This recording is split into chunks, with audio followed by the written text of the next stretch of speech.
Assalamualaikum warahmatullahi wabarakatuh. Jumpa lagi dengan Muntiah Afan, selalu bersyukur, tak berhenti berkarya, dan berdoa. Kali ini akan menyampaikan cara mengetahui gaya belajar anak dan tips mendampinginya.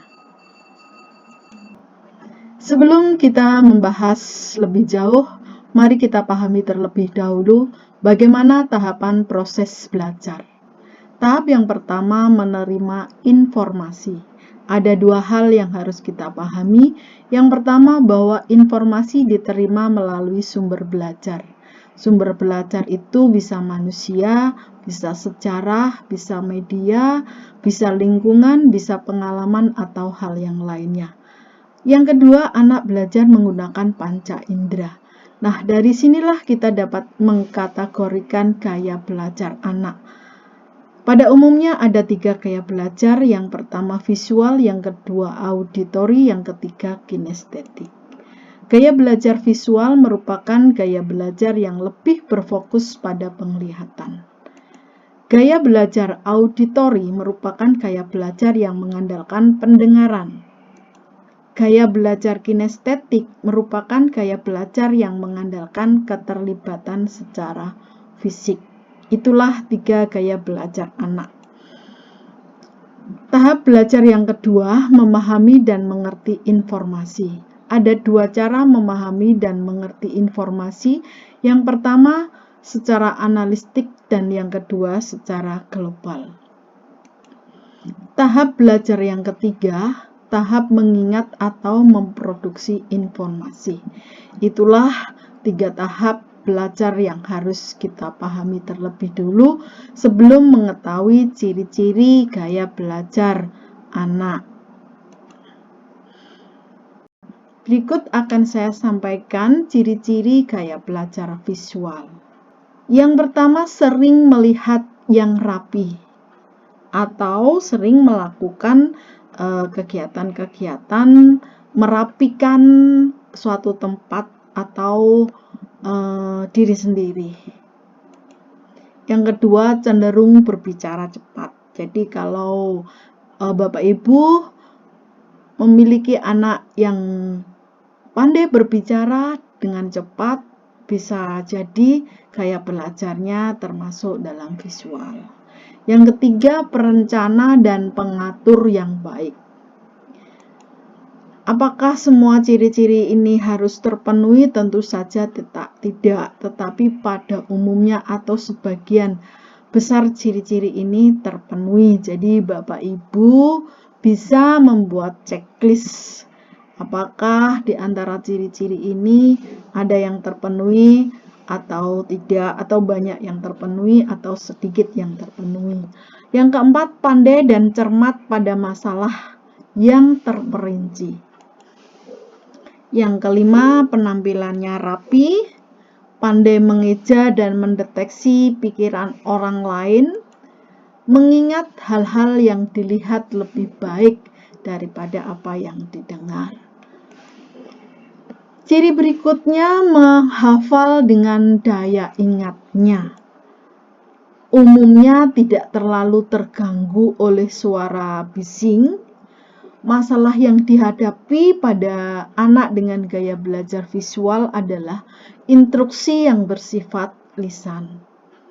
Kemudian mereka ini tergolong pembaca yang ulet, lebih suka membaca daripada dibacakan, lebih suka pemandangan atau konsep-konsep yang global. Kemudian juga teliti.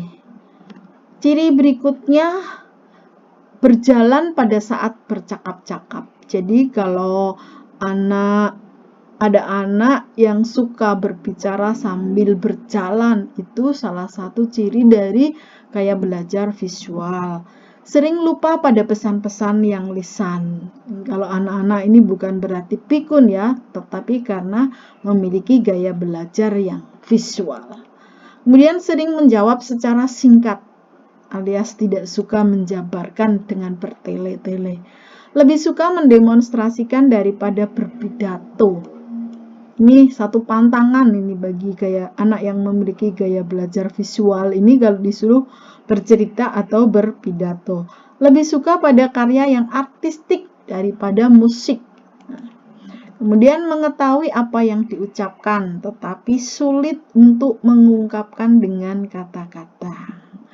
Itulah ciri-ciri gaya belajar visual. Nah, berikutnya bagaimana sih tips mendampingi anak dengan gaya belajar visual?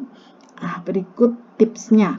Yang pertama, sediakan pensil warna dan lembaran kertas untuk membuat gambar dan tulisan. Jadi pada saat Bapak dan Ibu guru menerangkan, sarankan anak-anak untuk membuat gambar dan tulisan dengan pensil yang berwarna-warni. Yang kedua, anjurkan mereka membuat coretan atau gambar sambil dengar pengarahan.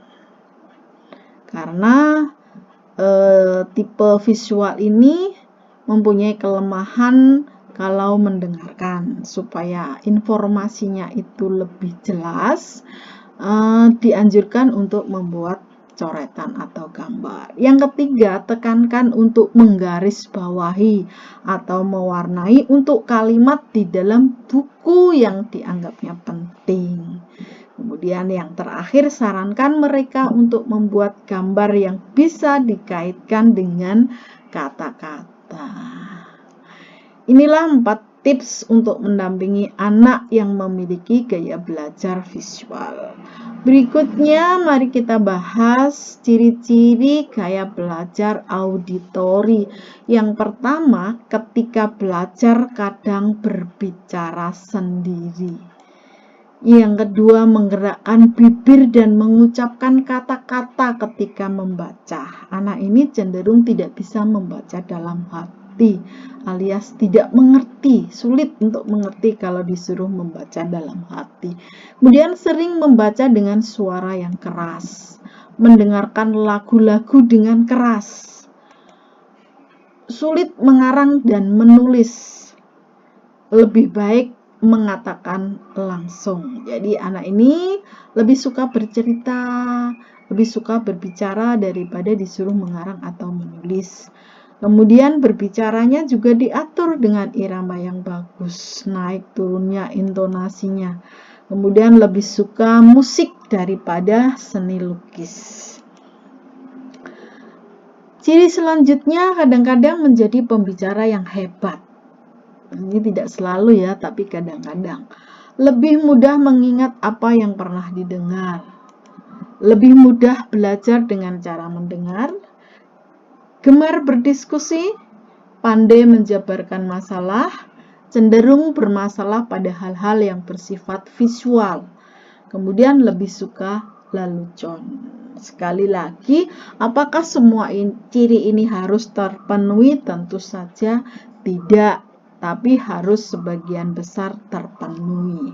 Jika anak-anak ibu atau murid-murid bapak ibu memiliki ciri-ciri seperti yang dijabarkan tadi, berarti gaya belajarnya auditori.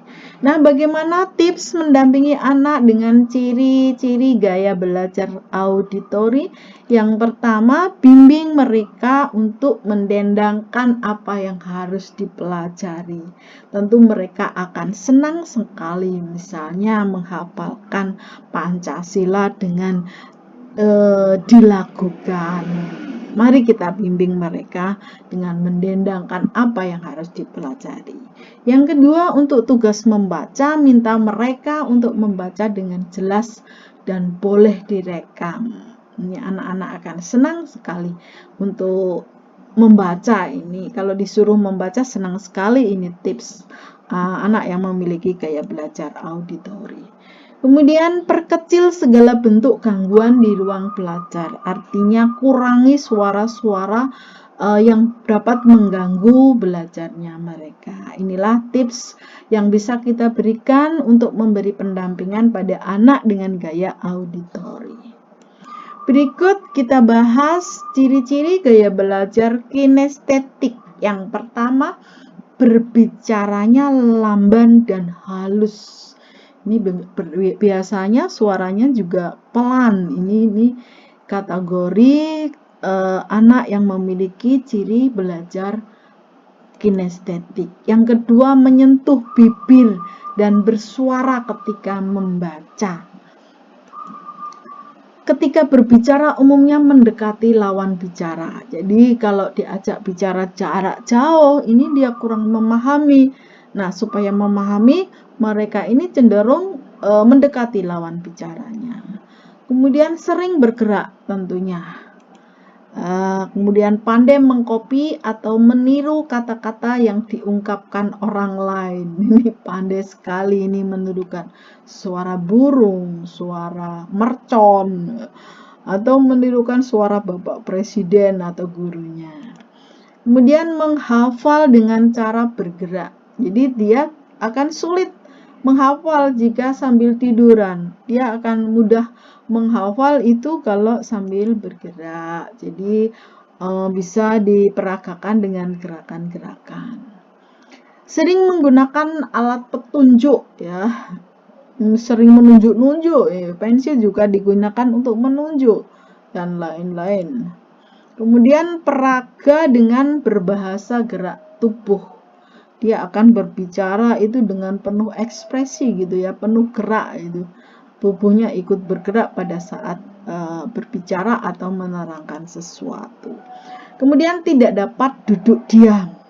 Tentu saja karena memiliki kayak belajar kinestetik ya, mengandalkan keterlibatan gerak fisik, maka dia tidak bisa duduk diam. Sulit pada mata pelajaran geografi. Nah, ini sulit sekali. Kemudian pandai beristilah. Ini ciri-ciri gaya belajar kinestetik. Nah, berikutnya bagaimana sih tips mendampingi anak-anak dengan gaya belajar kinestetik? Yang pertama, dorong mereka untuk sering beristirahat supaya tidak capek, gerak melulu kerjaannya. Kemudian yang kedua, seandainya sediakan kertas besar untuk membuat gambar atau tulisan saat belajar. Jadi kalau tidak ada kertas besar untuk menggambar, ini ya sulit juga mereka memahami, tidak bisa membuat catatan kecil. Kemudian tugaskan membuat catatan atau mewarnai apa yang harus dihafal sewaktu mereka mendengar. Sama dengan gaya belajar visual, tapi ini untuk gaya belajar kinestetik ini membuat catatannya tidak cukup di kertas yang kecil ya, membutuhkan kertas yang besar ini untuk membuat catatan dan mewarnai apa yang harus dilakukan, harus dihafalkan, harus dilakukanlah pokoknya.